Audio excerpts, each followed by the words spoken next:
ఓం శాంతి 6/9/2024 సాకార ఈశ్వరీయ మధుర మహావాక్యాలు. మధురమైన పిల్లలారా, మీ ఈ చదువు సంపాదనకు మూలము. ఈ చదువు ద్వారా 21 జన్మల సంపాదనకు ఏర్పాటు జరుగుతుంది. ప్రశ్న: ముక్తి ధామానికి వెళ్ళడం సంపాదన లేక నష్టమా? జవాబు: భక్తులకు ఇది కూడా సంపాదనే. ఎందుకంటే అర్ధకల్పం నుండి శాంతి శాంతి అని వేడుకుంటూ వచ్చారు. చాలా కష్టపడిన తర్వాత కూడా శాంతి లభించలేదు. ఇప్పుడు తండ్రి ద్వారా శాంతి లభిస్తుంది, అనగా ముక్తిధామంలోకి వెళ్తారు. కావున ఇది కూడా అర్ధకల్పం చేసిన కష్టానికి ఫలం. అందువలన దీనిని కూడా సంపాదన అని అంటారు, నష్టం కాదు. పిల్లలైన మీరైతే జీవన్ముక్తికి, స్వర్గానికి వెళ్ళే పురుషార్థం చేస్తారు.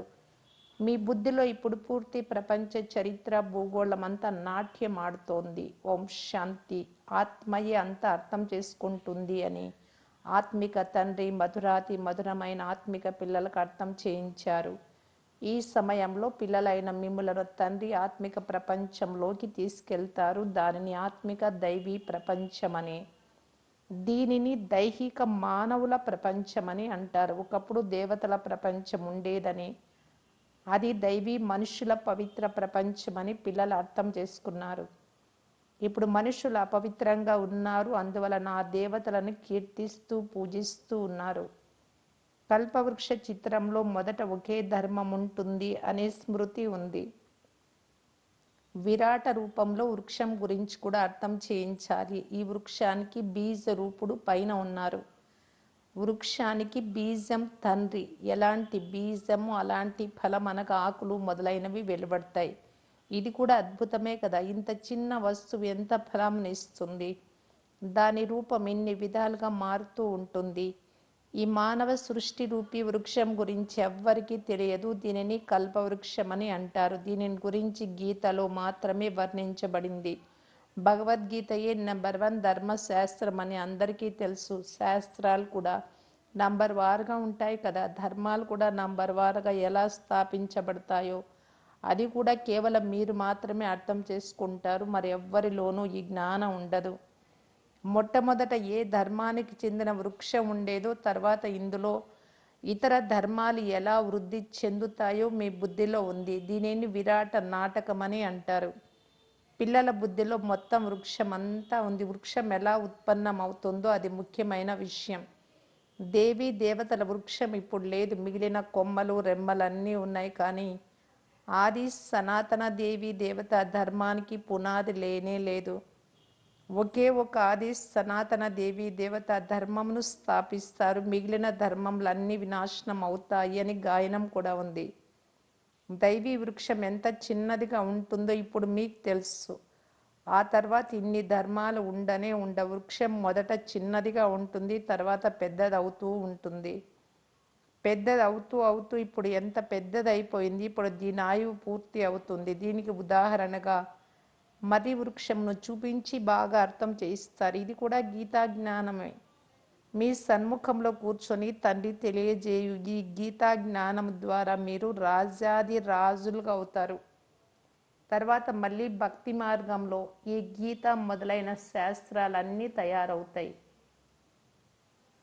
ఇది అనాదిగా తయారు చేయబడిన డ్రామా. మళ్ళీ ఇదే విధంగా జరుగుతుంది. తర్వాత స్థాపించబడిన ధర్మంల వారికి తమవే అయిన శాస్త్రాలు ఉంటాయి. సిక్కు ధర్మం వారికి తమ శాస్త్రం, అదేవిధంగా క్రైస్తవులకు, బౌద్ధులకు తమ తమ శాస్త్రాలు ఉంటాయి. ఇప్పుడు మీ బుద్ధిలో మొత్తం ప్రపంచం అంతటి చరిత్ర, భూగోళం అంతా నాట్యం చేస్తుంది. బుద్ధి జ్ఞాన నాట్యమును చేస్తోంది. మీరు మొత్తం వృక్షం అంతటినీ తెలుసుకున్నారు. ధర్మాలు ఏ విధంగా వస్తాయో, ఏ విధంగా వృద్ధి చెందుతాయో కూడా తెలుసుకున్నారు. మళ్ళీ మన ఏక ధర్మం మాత్రమే, ఆది సనాతన దేవీ దేవత ధర్మం స్థాపించబడుతుంది. మిగిలిన ధర్మాలన్నీ ఇప్పుడు సమాప్తం అయిపోతాయి. జ్ఞాన సూర్యుడు ఉదయించగానే అని పాడతారు కదా. ఇప్పుడు పూర్తి అంధకారం ఉంది. అనేక మంది మనుషులు ఉన్నారు. తర్వాత ఇంతమంది ఉండనే ఉండరు. వీరంతా లక్ష్మీనారాయణల రాజ్యంలో ఉండేవారు కాదు. మళ్ళీ ఒకే ధర్మం తప్పకుండా స్థాపన జరగాలి. ఈ జ్ఞానం తండ్రియే వచ్చి వినిపిస్తారు. పిల్లలైన మీరు సంపాదన కొరకు ఎంత జ్ఞానమును చదువుకుంటూ ఉన్నారు. తండ్రి టీచర్ అయి వస్తారు. అర్ధకల్పం వరకు మీకు సంపాదన కొరకు ఏర్పాటు జరుగుతుంది. మీరు చాలా ధనవంతులుగా అవుతారు. మనం ఇప్పుడు చదువుకుంటున్నామని మీకు తెలుసు. ఇది అవినాశి జ్ఞాన రత్నాల చదువు. భక్తిని అవినాశి జ్ఞాన రత్నాలని అనరు. భక్తిలో మనుషులు ఏమి చదివినా దాని ద్వారా నష్టమే కలుగుతుంది, రత్నాలుగా అవ్వరు. జ్ఞాన రత్న సాగరులు అని ఒక్క తండ్రిని అంటారు. మిగిలినదంతా భక్తిలో ఏ లక్ష్యము లేదు, సంపాదన ఉండదు. సంపాదన కొరకు పాఠశాలలో చదువుకుంటారు. తర్వాత భక్తి చేసేందుకు గురువుల వద్దకు వెళ్తారు. కొందరు యవ్వనంలో కూడా గురువుల వద్దకు వెళ్తారు. కొందరు వృద్ధాప్యంలో గురువులను ఆశ్రయిస్తారు. కొందరు చిన్నతనంలోనే సన్యాసం పుచ్చుకుంటారు. కుంభమేళాకి ఎంతమంది వస్తారు? సత్యుగంలో ఇవేవి ఉండవు. ఈ విషయాలన్నీ పిల్లలైన మీ స్మృతిలోకి వచ్చేసాయి. రచయిత రచనల ఆది మధ్య అంత్యాలను మీరు తెలుసుకున్నారు. వారైతే కల్పం యొక్క ఆయుష్ను కూడా పెంచేశారు. ఈశ్వరుడు సర్వవ్యాపి అని అనేశారు. వారికి జ్ఞానం గురించి తెలియదు. తండ్రి వచ్చి అజ్ఞాన నిద్ర నుండి మేల్కొల్పుతున్నారు. ఇప్పుడు మీకు జ్ఞాన ధారణ అవుతూ వస్తుంది. బ్యాటరీ నిండుతూ ఉంటుంది. జ్ఞానం ద్వారా సంపాదన, భక్తి ద్వారా నష్టం జరుగుతుంది. సమయానుసారం నష్టపోయే సమయం పూర్తి అయినప్పుడు మళ్ళీ సంపాదన చేయించేందుకు తండ్రి వస్తారు. ముక్తికి వెళ్ళడం కూడా సంపాదనే. శాంతిని అయితే అందరూ వేడుకుంటూ ఉన్నారు. శాంతి దేవా అని అనగానే బుద్ధి తండ్రి వైపుకు వెళుతుంది. విశ్వంలో శాంతి ఏర్పడాలి అని చెప్తారు, కానీ అది ఎలా జరుగుతుందో ఎవ్వరికీ తెలియదు. శాంతిధామము సుఖధామము వేరు వేరు అని కూడా తెలియదు. మొదటి నెంబర్లో ఉన్న వారికి కూడా ఈ విషయాలు తెలియవు. మీకు ఇప్పుడు మొత్తము జ్ఞానమంతా ఉంది. కర్మక్షేత్రంలో కర్మపాత్రను అభినయించేందుకు వచ్చాము అని మీకు తెలుసు. ఎక్కడి నుండి వచ్చారు? బ్రహ్మలోకం నుండి, నిరాకారి ప్రపంచం నుండి పాత్ర చేయడానికి సాకార ప్రపంచంలోకి వచ్చారు. ఆత్మలైన మీరు మరొక స్థానంలో ఉండేవారు. ఇక్కడ ఈ పంచతత్వాల శరీరం ఉంటుంది. శరీరం ఉన్నప్పుడే మీరు మాట్లాడగలరు. మీరు చైతన్య పాత్రధారులు. ఇప్పుడు మీరు ఈ డ్రామా ఆది మధ్య అంత్యాల గురించి మాకు తెలియదు అని చెప్పరు. ఇంతకుముందు మీకు కూడా తెలియదు. తమ తండ్రిని గురించి, తమ ఇంటిని గురించి, తమ రూపం గురించి యథార్థంగా ఇంతకుముందు తెలియదు. ఆత్మ పాత్రను ఎలా అభినయిస్తూ ఉంటుందో ఇప్పుడు మీకు తెలుసు. ఇప్పుడు మీకు గుర్తు వచ్చింది. ఇంతకుముందు మీకు స్మృతి లేదు. సత్యమైన తండ్రియే సత్యమును వినిపిస్తారు అని, దీని ద్వారా మనం సత్యఖండానికి అధికారులుగా అవుతామని మీకు తెలుసు. సత్యమును గురించి సుఖమణిలో సిక్కుల గ్రంథంలో ఉంది. సత్యఖండమును సత్యమని అంటారు. దేవతలందరూ సత్యమునే చెప్తారు. సత్యమును నేర్పించేవారు తండ్రి. వారి మహిమ ఎంత అపారమైనదో చూడండి. కీర్తించబడిన మహిమ మీకు ఉపయోగపడుతుంది. శివబాబాను మహిమ చేస్తారు. వారికి వృక్ష ఆది మధ్య అంత్యాల గురించి తెలుసు. తండ్రి సత్యాన్ని వినిపిస్తున్నారు. తద్వారా పిల్లలైన మీరు సత్యంగా అవుతారు. సత్యఖండం కూడా తయారవుతుంది. భారతదేశం సత్యఖండంగా ఉండేది. సర్వశ్రేష్టమైన నంబర్ 1 తీర్థస్థానం కూడా ఇదే. ఎందుకంటే సర్వులకు సద్గతిని కలిగించే తండ్రి భారతదేశంలోనే వస్తారు. ఒకే ధర్మం స్థాపించబడి మిగిలిన ధర్మాలన్నీ వినాశనం అవుతాయి. సూక్ష్మవతనంలో ఏమీ లేదు అని తండ్రి అర్థం చేయించారు. అక్కడ ఇవన్నీ సాక్షాత్కారం అవుతాయి. భక్తి మార్గంలో కూడా సాక్షాత్కారాలు అవుతాయి. సాక్షాత్కారాలు అవ్వకపోతే ఇన్ని మందిరాలు మొదలైనవి ఎలా నిర్మించబడతాయి? పూజలు ఎందుకు జరుగుతాయి? సాక్షాత్కారం అయినప్పుడు వీరు చైతన్యంగా ఉండేవారు అని అనుభవం చేస్తారు. అంటే ఒకప్పుడు ఉండి వెళ్ళారు అని తండ్రి అర్థం చేయిస్తూ ఉన్నారు. భక్తి మార్గంలో తయారు చేయబడిన మందిరాలు మొదలైనవి మీరు ఏవైతే చూశారో, విన్నారో అవన్నీ మళ్ళీ పునరావృతం అవుతాయి. చక్రం తిరుగుతూనే ఉంటుంది. ఇది తయారైన జ్ఞానము మరియు భక్తి యొక్క ఆట. జ్ఞానము, భక్తి, వైరాగ్యమని సదా చెప్తూ ఉంటారు. కానీ వివరంగా ఎవరికీ తెలియదు. తండ్రి వచ్చి అర్థం చేయిస్తూ ఉన్నారు. జ్ఞానం అంటే పగలు, భక్తి అంటే రాత్రి. రాత్రిపై వైరాగ్యం కలుగుతుంది, మళ్ళీ పగలు వస్తుంది. భక్తిలో దుఃఖం ఉంది, అందువలన దానిపై వైరాగ్యం కలుగుతుంది. సుఖంపై వైరాగ్యం అని అనరు. సన్యాసము మొదలైనవి కూడా దుఃఖం వలన తీసుకుంటారు. పవిత్రతలో సుఖం ఉంది అని అర్థం చేసుకుని స్త్రీని వదిలి వెళ్ళిపోతారు. ఈ రోజుల్లో సన్యాసులు కూడా ధనవంతులుగా అయ్యారు. ఎందుకంటే సంపద లేకుంటే సుఖము లభించదు. మాయ యుద్ధం చేసి అడవి నుండి మళ్ళీ పట్టణంలోకి తీసుకొస్తుంది. వివేకానందుడు మరియు రామకృష్ణ పరమహంస కూడా గొప్ప సన్యాసులుగా ఉండి వెళ్ళిపోయారు. సన్యాసంలోని శక్తి రామకృష్ణునిలో ఉండేది. భక్తి గురించి తెలియజేయడము, వినిపించడము వివేకానందుడు చేస్తూ ఉండేవాడు. ఇరువురి పుస్తకాలు ఉన్నాయి. పుస్తకాన్ని వ్రాయినప్పుడు ఏకాగ్ర చిత్తులై కూర్చొని వ్రాస్తారు. రామకృష్ణుడు తమ స్వీయ చరిత్రను వ్రాస్తున్నప్పుడు శిష్యులను కూడా దూరంగా వెళ్ళి కూర్చోమని చెప్పేవాడు. చాలా గట్టి, తీక్షణమైన, చురుకైన సన్యాసిగా ఉండేవాడు. గొప్ప పేరు కూడా ఉంది. భార్యను తల్లిగా భావించమని తండ్రి చెప్పరు. తండ్రి అయితే వారిని కూడా ఆత్మగా భావించమని చెప్తారు. ఆత్మలంతా సోదరులే. సన్యాసుల మాట వేరు. రామకృష్ణుడు భార్యను తల్లిగా భావించాడు. కూర్చొని తల్లిని మహిమ చేశాడు. ఇక్కడ ఉండేది జ్ఞాన మార్గం, అది వైరాగ్య మార్గం. అది వేరు, ఇది వేరు. వైరాగ్యం కలిగి భార్యను రామకృష్ణుడు తల్లిగా భావించాడు. తల్లి అను పదములో చెడు దృష్టి ఉండదు. సోదరిపై కూడా చెడు దృష్టి వెళ్ళగలదు. తల్లిపై చెడు ఆలోచన ఎప్పుడూ ఉండదు. తండ్రికి కూతురుపై కూడా చెడు దృష్టి ఉంటుంది, కానీ ఎవరో ఒకరికి. తల్లిపై ఎప్పుడూ చెడు దృష్టి ఉండదు. ఆ సన్యాసి స్త్రీని తల్లిగా భావించసాగాడు. మీరిలా సన్యాసిస్తే ప్రపంచం ఎలా నడుస్తుంది, జనాభా ఎలా పెరుగుతుంది అని వారిని అడగరు. ఒకరికి వైరాగ్యం వస్తే తల్లి అని అనేశాడు. అతనికి ఎంత మహిమ ఉందో చూడండి. ఇక్కడ సోదర సోదరి అని చెప్పినా చాలా మందికి దృష్టి వెళ్తూ ఉంటుంది. అందువలన పరస్పరంలో భాయి భాయి, సోదరాత్మలు అని భావించండి అని తండ్రి చెప్తారు. ఇది జ్ఞాన విషయం.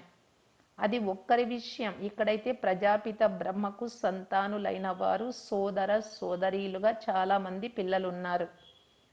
తండ్రి కూర్చొని అన్ని విషయాలు అర్థం చేయిస్తారు.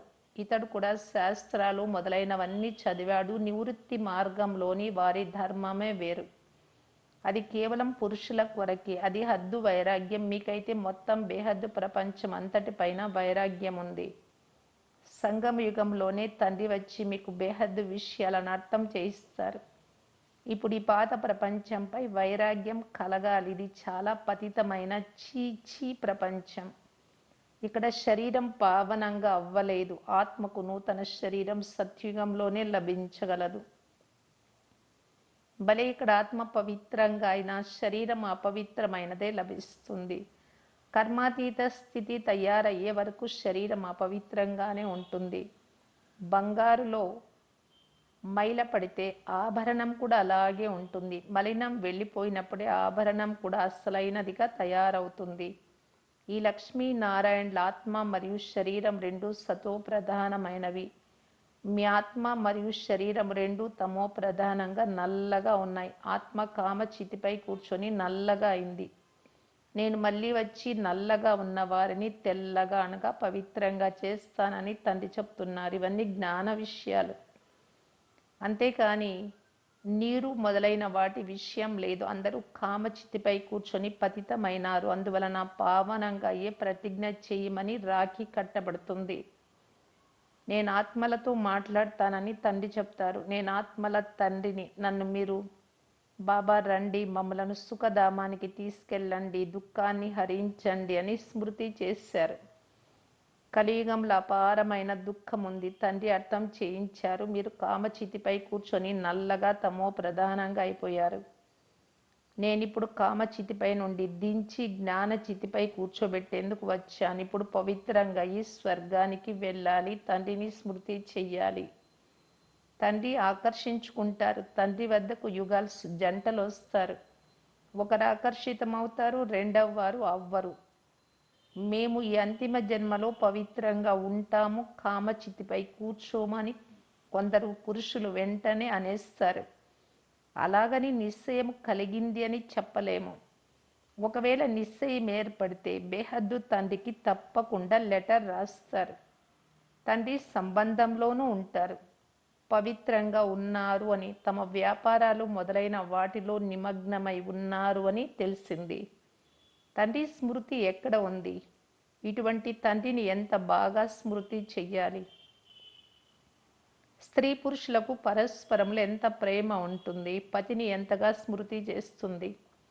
బేహద్దు తండ్రినైతే అందరికంటే ఎక్కువ స్మృతి చేయవలసి ఉంటుంది. మీరు ప్రీతి చూపించినా విస్మరించినా మేము మీ చేతిని ఎప్పుడూ వదిలిపెట్టము అనే పాట కూడా ఉంది. అలాగని ఇంటిని వదిలి ఇక్కడికి వచ్చి ఉండమని కాదు. అలా ఉంటే అది సన్యాసం అవుతుంది. గృహస్థ వ్యవహారంలో ఉంటూ పవిత్రంగా అవ్వండి అని మీకు చెప్పబడుతుంది. మొదట ఈ బట్టి తయారవ్వాల్సి ఉంది, తద్వారా ఇంతమంది తయారవ్వాల్సి ఉంది. ఈ వృత్తాంతం కూడా చాలా బాగుంది. ఎవరైతే తండ్రికి చెందిన వారిగా అవుతారో వారు లోపలి వారిగా అవుతారు. వారు ఆత్మిక సర్వీస్ చేయకుంటే దాసీలుగా అవుతారు. తర్వాత చివరిలో నంబర్ వార్ పురుషార్థానుసారం కిరీటం లభిస్తుంది. వారి వంశం కూడా ఉంటుంది. ప్రజలలోకి రాలేరు. బయట వారు ఎవరైనా వస్తే పరివారం వారిగా అవ్వలేరు. వల్లభాచారి బయటి వారిని లోపలికి ఎప్పుడూ రానిచ్చేవారు కాదు. ఆయన సన్యాసి. ఇవన్నీ అర్థం చేసుకోవాల్సిన విషయాలు. జ్ఞానము క్షణములోనిది. మరి తండ్రిని జ్ఞాన సాగరులు అని ఎందుకంటారు? చివరి వరకు అర్థం చేస్తూనే ఉంటారు. రాజధాని స్థాపన అయినప్పుడు, మీరు కర్మాతీత స్థితికి చేరుకున్నప్పుడు జ్ఞానం పూర్తి అవుతుంది. ఇది క్షణంలోని మాటే, అయినా దీనిని అర్థం చేయించాల్సి ఉంటుంది. హద్దు తండ్రి ద్వారా హద్దు వారసత్వం లభిస్తుంది. బేహద్దు తండ్రి విశ్వ అధికారులుగా చేస్తారు. మీరు సుఖధామానికి వెళ్తే మిగిలిన వారందరూ శాంతిధామానికి వెళ్ళిపోతారు. స్వర్గములో సుఖమే సుఖం ఉంటుంది. తండ్రి వచ్చారు కనుక ఆ సత్కారము లభిస్తుంది.